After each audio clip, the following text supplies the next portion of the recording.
श्रीगुरुभ्यो नमः। श्रीमहागणाधिपतये नमः। गुरुब्रह्मा गुरुविष्णु गुरुर्देवो महेश्वरः गुरुसाक्षात् परब्रह्म तस्मै श्रीगुरवे नमः। हरितसगोत्रोत्पन्नं हरिभक्तिपरायणं शङ्करगुरुवरेन्द्रचरणं शरणं प्रपद्ये। श्रीमहद्भ्यो गुरुभ्यो नमः। सदाशिवसमारम्भां शङ्कराचार्यमध्यमाम् अस्मदाचार्यपर्यन्तां वन्दे गुरुपरम्पराम्। अरुणां करुणातरङ्गिताक्षीं धृतपाशाङ्कुशपुष्पबाणचापाम् अनिमादिभिरयुवृताम् अयोकैः अहमित्येव विभावयेद्भवानीम्। श्रीगुरुभ्यो नमः। गणाधिपतये नमः। श्री ललिता त्रिपुर सुंदरी परदेवतायै नमो नमः। ओम श्रीमात्रे नमः। హిట్ టీవీ ప్రేక్షకులకు స్వాగతం. లలితా త్రిపుర సుందరీ దేవి అనుగ్రహ కటాక్ష సిద్ధిరస్తు. మనము ఇంతకు ముందు గత ఎపిసోడ్లలో నవగ్రహాల యొక్క పుట్టుపూర్వోత్తరాలు వారిచ్చేటువంటి ఒక ఫలితాన్ని మనము కొంతవరకు తెలుసుకున్నాం. ఇప్పుడు నక్షత్రాలు, మనకున్నటువంటి ఒక 27 నక్షత్రాలు, వారు ఎవరు, వారు మన జీవితంలో ఎలా పనిచేస్తారు, వాటి గురించి మనకు సాధ్యమైనంత వరకు మనం తెలుసుకుందాం. మన జాతక చక్రం చూసినట్టయితే జాతక చక్రమే కావచ్చు, ముహూర్తాల నిర్ణయాలే కావచ్చు, కాల గమనమే కావచ్చు, వీటన్నిటిలో కూడా మనకు నవగ్రహాలు, తిథులు, వారాలు, నక్షత్రాలు చాలా ముఖ్యమైనటువంటివి. అంతేకాకుండా గ్రహాల కంటే కూడా మన జాతకం కనుక వెరిఫికేషన్ చేసినట్టయితే ముందు నక్షత్రాల గురించి ప్రాధాన్యం చాలా ఇచ్చారు. ముహూర్త విషయంలో అయినా, మన జాతక చక్రంలో అయినా నక్షత్రాల గురించి చాలా ఇచ్చేశారు. అష్టమి నాడు జన్మించినా పర్వాలేదు, కానీ నక్షత్రం మంచిగా ఉండాలి. నక్షత్రాలకు చాలా విశేష ప్రాధాన్యం ఇచ్చారు. ముహూర్తాల విషయంలో కూడా అష్టమి నాడైనా పెళ్లి చేయవచ్చు, కానీ నక్షత్రం మంచిగా ఉండాలి. కొన్ని కార్యక్రమాలకు కొన్ని నక్షత్రాలను ఏర్పాటు చేస్తూ వచ్చారు మన పెద్దలు. అసలు ఈ నక్షత్రాలు ఎవరు అనేటువంటి ఒక విషయానికి వస్తే, బ్రహ్మమానస పుత్రుడైనటువంటి ఒక దక్షుడు అనేటువంటి ఒక నవబ్రహ్మలలో దక్షుడు ఒకరు. ఈ దక్షునికి సుమారుగా 60 మంది కుమార్తెలట. ఆ 60 మంది కుమార్తెలలో ఒకరొకరికి కొంతమందిని ఇస్తుకుంటూ వచ్చాడు. సతీదేవిని, దాక్షాయణీ దేవిని పరమశివునికి ఇచ్చాడు. సూర్యునికి 2 కూతుళ్ళని ఇచ్చాడు.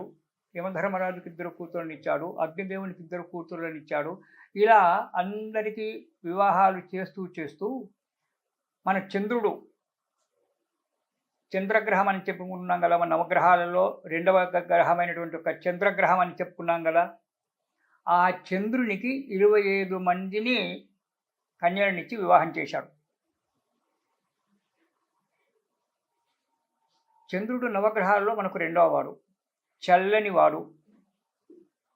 అలా మన చంద్రునికి తనకున్నటువంటి ఒక కూతుర్లలో కృత్తికా నక్షత్రం మొదటి నుంచి భరణి నక్షత్రం వరకు ఉన్నటువంటి ఒక 27 నక్షత్రాలను, నక్షత్రం పేర్లు ఉన్నటువంటి ఒక కన్యలను చంద్రునికిచ్చి వివాహం చేశాడు మన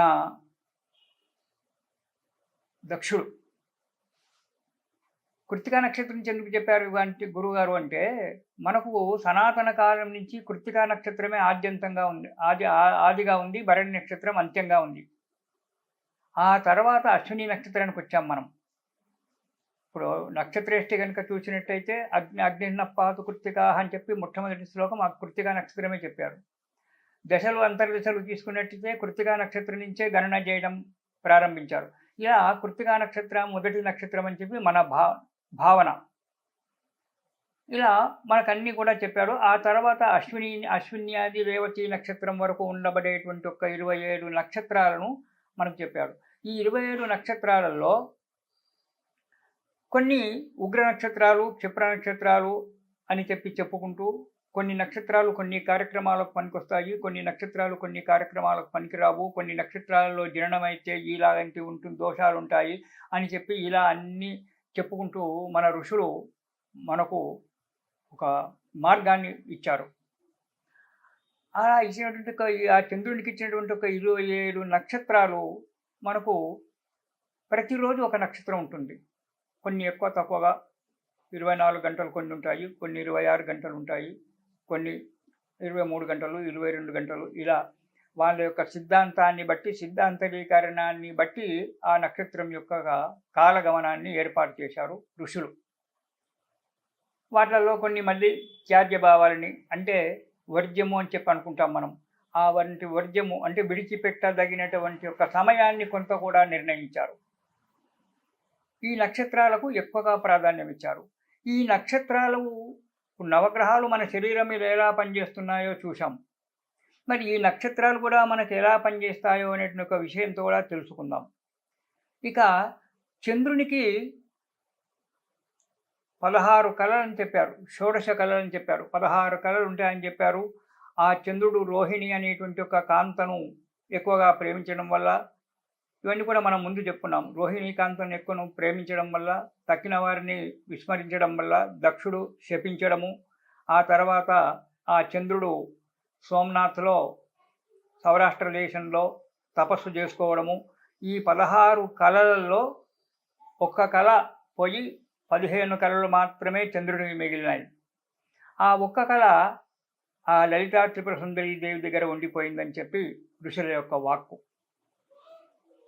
అందుకే అమ్మవారు షోడశ కళాపూర్ణి. ఆమెకు 16 కళలు ఆమె దగ్గర నిండుగా ఉంటాయి. ఈ 15 కళలు చంద్రునికి 15 కళలు. ఈ చంద్రునికి 15 కళలు కూడా మనకు 15 తిథులుగా ఏర్పడ్డాయి. పాడ్యమి, విజయ, తదియ, చవితి, పంచమి, షష్ఠి, సప్తమి, అష్టమి, నవమి, దశమి, ఏకాదశి, ద్వాదశి, త్రయోదశి, చతుర్దశి అని చెప్పి ఈ చంద్రుని యొక్క 15 కళలు ఏవైతే ఉన్నాయో ఆ 15 కళలు 15 తిథులుగా ఏర్పడ్డాయి. పాడ్యం నుంచి పౌర్ణిమ వరకు, బహుళ పాడ్యం నుంచి అమావాస్య వరకు ఈ విధంగా ఆ చంద్రుని యొక్క కళలే తిథులుగా ఏర్పడ్డాయి. ఈ తిథుల ప్రాధాన్యం కూడా ఉంటుంది. తర్వాత మనం ముందు చూసుకోవచ్చు తిథుల యొక్క ప్రాధాన్యం కూడా. మన జాతక చక్రంలో ఎలా ఉంటుందో తిథుల యొక్క ప్రాధాన్యం. ఈ 15 అయితే మన చంద్రునికి దక్ష ప్రజాపతి యొక్క శాపము ఉంది కాబట్టి, క్షయరోగం వచ్చుగాక అని చెప్పి శాపం ఉంది కాబట్టి అతడు పరమేశ్వరుడిని తపస్సు చేస్తే పరమేశ్వరుడు దక్షుని యొక్క శాపాన్ని నివారించడానికి ఎలాంటి యొక్క ఆధారం లేదు, దానికి ఎలాంటి ఒక రెమెడీ లేదు, కాబట్టి దాన్ని నువ్వు అనుభవించవలసిందే, కాకపోతే వృద్ధిక్షయాలు నీకు ఇస్తాను అన్నాడు. వృద్ధిక్షయాలంటే అమావాస్య తెల్లవారి పారజ్యం నుంచి పౌర్ణిమ వరకు రోజుకు చంద్రుని కళలు పెరుగుతూ ఉంటాయి. పౌర్ణిమ నాడు పూర్ణచంద్రుడు 15 కళలతో పూర్ణచంద్రుడు ఉంటాడు. పౌర్ణిమ తెల్లవారి నుంచి అమావాస్య వరకు రోజుకు ఒక కళ తగ్గుతూ ఉంటుంది. అమావాస్య నాడు అసలు కళలే ఉండవు. అలా ఇలా చంద్రునికి ఏర్పాటు చేశారు. ఈ చంద్రుని యొక్క భార్యలైనటువంటి యొక్క అశ్విని నక్షత్రం దగ్గర నుంచి రేవతి నక్షత్రం వరకు ఉన్నటువంటి ఒక 27 నక్షత్రాలలో వాటి యొక్క గుణగణాల గురించి, వాటి యొక్క ఫలితాల గురించి మనము కొంతగా తెలుసుకుందాం. ఇక అశ్విని నక్షత్రం. ఈ నక్షత్రాలకు ఋషులు ఏం చేశారంటే, మన గ్రహాలకు ఏ విధంగా అధిదేవతలు, ముఖ్యమైనటువంటి దేవతలు ఎలా ఉంటారో ఈ నక్షత్రాలకు కూడా అలా దేవతలను ఇచ్చారు. అదే మన గ్రహాలకు ఏ విధంగా ఒక వృక్షాన్ని నిర్ణయించారో ఈ అశ్విన్యాది 27 నక్షత్రాలకు కూడా అలాగే ఒక్కొక్క నక్షత్రానికి ఒక్కొక్క అధిదేవత, ఒక్కొక్క వృక్షాన్ని నిర్ణయించారు.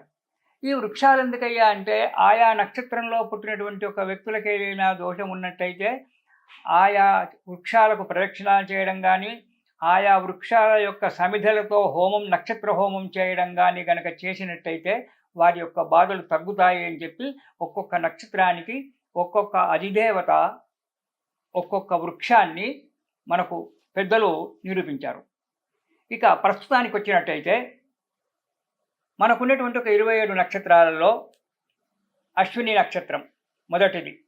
మనం ఈనాడు కాలగమనంలో గత కాలగమనంలో కనుక చూసినట్టయితే కృత్తికా నక్షత్రం అవుతుంది. అయితే మనం ఈ కాలగమనంలో ఉన్నాం కాబట్టి ఇప్పటి యొక్క ఆచారాన్ని కనుక మనం తీసుకొని ముందుకెళ్ళినట్టయితే అశ్విని నక్షత్రం మొదటిది.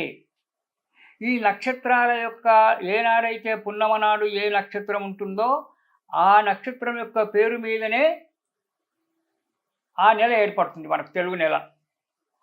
చిత్తా నక్షత్రం ఉందనుకోండి, పౌర్ణమి నాడు చిత్తా నక్షత్రం కనుక ప్రవేశించిందనుకోండి, లేదా చిత్తా నక్షత్రం పూర్తిగా ఉందనుకోండి, దాని చిత్తా నక్షత్రానికి సంబంధించిగా చైత్రమాసము అని పేరు పెట్టారు. విశాఖ నక్షత్రం పౌర్ణమి నాడు ఉన్నదనుకోండి, ఆనాడు వైశాఖ మాసము. ఇలా నక్షత్రాన్ని బట్టే మనకు తెలుగు నెలలు కూడా ఏర్పడినాయి. చూడండి, మన పెద్దలు ఎలా మనకు సులభోపాయంగా ఉండేటట్టుగా మనకు అక్కడ గ్రహాలను బట్టి వారాలు ఏర్పరిచారు. సూర్యుడు అంటే ఆదిత్యవారము, అతనికే రవి అని రవివారం అని, ఆదిత్యవారం అని ఆదిత్యుడు అంటాం కాబట్టి ఆదిత్యవారం అని, చంద్రుడిని సోముడు అంటాం కాబట్టి సోమవారం అని, ఇలా గ్రహాల యొక్క పేరును బట్టి అక్కడ మనకు వారాలు ఏర్పరిచేశారు. ఇక్కడ నక్షత్రాలను యొక్క పేర్లను బట్టి పౌర్ణిమ నాడు చంద్రునికి 15 కళలు సంపూర్ణంగా ఉన్న నాడు ఏదైతే నక్షత్రం ఉంటుందో ఆ నక్షత్రానికి సంబంధించినటువంటి యొక్క పేరు పెట్టి మనకు ఒక నెలను ఏర్పాటు చేశారు. ఇలా కనుక చూసుకున్నట్టయితే మనకు దగ్గరి సన్నిహితులు వీళ్ళంతా నవగ్రహాలు కూడా. మొన్ననే చెప్పాను గత ఎపిసోడ్లలో నవగ్రహాలు చెప్పేటప్పుడు మన శరీరంలోనే గ్రహాలన్నీ కూడా ఇమిడి ఉన్నాయి అని చెప్పి. అలాగే నక్షత్రాలు కూడా మన యొక్క వాటి యొక్క గుణగణాలు మనలో ఉండిపోతాయి, చాలా ఉండిపోతాయి. నేను అనుభవరీత్యంగా చెప్తున్నాను. 10 మంది జాతకాలు చెప్పి వారి యొక్క గుణగణాలు నక్షత్రాల ప్రకారంగా ఉండడం కూడా నేను చూశాను. ఈ నక్షత్రాల యొక్క గుణగణాలు వాటి యొక్క ఫలితాలు కూడా మన మీద కొంత ఆపాదపడి ఉంటాయి. అందుకే మీరు దైవ స్వరూపులు.